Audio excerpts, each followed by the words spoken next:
President Donald Trump and former chief strategist Steve Bannon used to be so close they'd have dinner nearly every evening, an explosive new book about Trump's first year in office reveals. If the two former friends weren't dining at 6:30 p.m., Trump would retire to the residence, where he allegedly ate cheeseburgers from bed, sometimes watching 3 television screens while ranting about the media in phone calls to friends. Author Michael Wolff claims that Trump added a lock to his bedroom door in the early days of the administration to the chagrin of Secret Service and screamed at housekeeping staff who tidied up after him. "If my shirt is on the floor, it's because I want it on the floor," Trump allegedly said. Wolff writes in Fire and Fury, inside the Trump White House, that Trump told staff not to touch anything, especially not his toothbrush, as he's notoriously afraid of being poisoned. He would even strip his own bed and let housekeeping know when he wanted his sheets washed, Wolff says in a set of unsourced claims. An excerpt of Wolff's book ran on Wednesday in New York Magazine as other tidbits began to leak elsewhere in news publications that obtained advance copies. Wolff writes that Trump was often the source of the embarrassing information that was later printed about him, complaining day and night on the phone to people he should not have trusted. He was a river of grievances, which recipients of his calls promptly spread to the ever-attentive media, Wolff's excerpt says. In one call, on February 6, Trump complained about New York Times reporter Maggie Haberman, a nut job columnist Gail Collins, a moron, and CNN chief Jeff Zucker, who he said was made by Trump. Trump also complained about a Time magazine cover that branded Steve Bannon the shadow president. "How much influence do you think Steve Bannon has over me?" Trump allegedly said. Zero. The president berated his son-in-law Jared Kushner in the same vein during the 26-minute call, the acquaintance of Trump supposedly told Wolff. The excerpt also claims that Trump and his team had no intention of winning the election, and had run simply as a branding exercise before winning by accident. On the day of the election, Kellyanne Conway had spent the day calling reporters to blame Reince Priebus for the loss, hoping to land a job at one of their networks after the whole thing fell apart, Wolff writes. For his own part, Trump was eyeing the idea of setting up a network of his own, and was shell-shocked when the results began going his way. In the space of little more than an hour, a befuddled Trump morphed into a disbelieving Trump and then into a horrified Trump, the book says. But still to come was the final transformation. Suddenly, Donald Trump became a man who believed that he deserved to be, and was wholly capable of being, the President of the United States.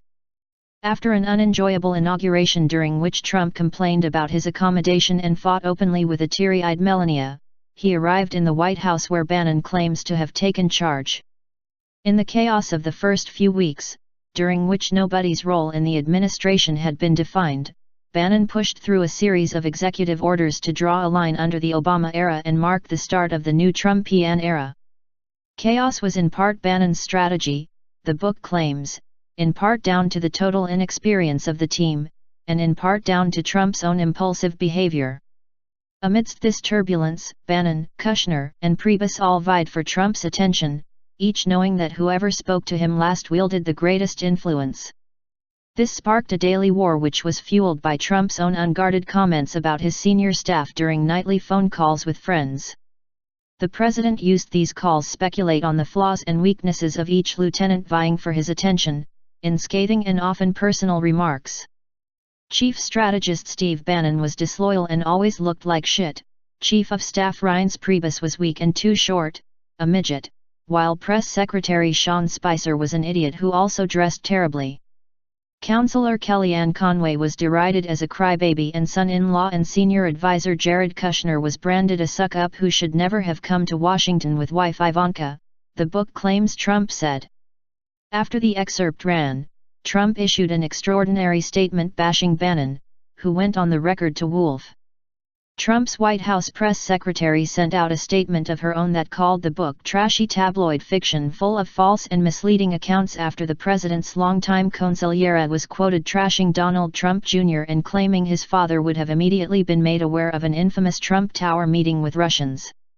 Bannon claimed a Trump Tower meeting with a Russian lawyer, supposedly to obtain unflattering information about Hillary Clinton, was treasonous and unpatriotic, prompting an unprecedented brushback of the former White House aide from the president. "Steve Bannon has nothing to do with me or my presidency," Trump said in a statement provided by the White House that torches his former chief strategist. When he was fired, he not only lost his job, he lost his mind.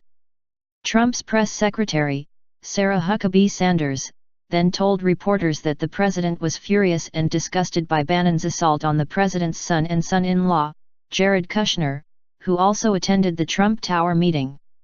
The White House's full-scale attack on Bannon, who was once one of Trump's top advisors, was ripe with personal slights, exposing a dramatic rift between the president and the conservative provocateur who is also the Breitbart News executive chairman.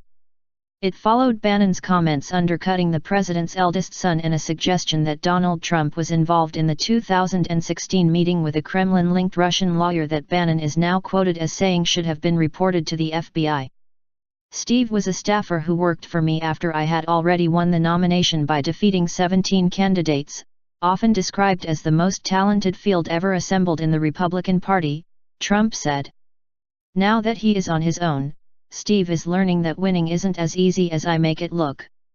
Trump said Bannon doesn't represent my base, he's only in it for himself and had very little to do with his victory, but everything to do with the loss of the Alabama Senate seat.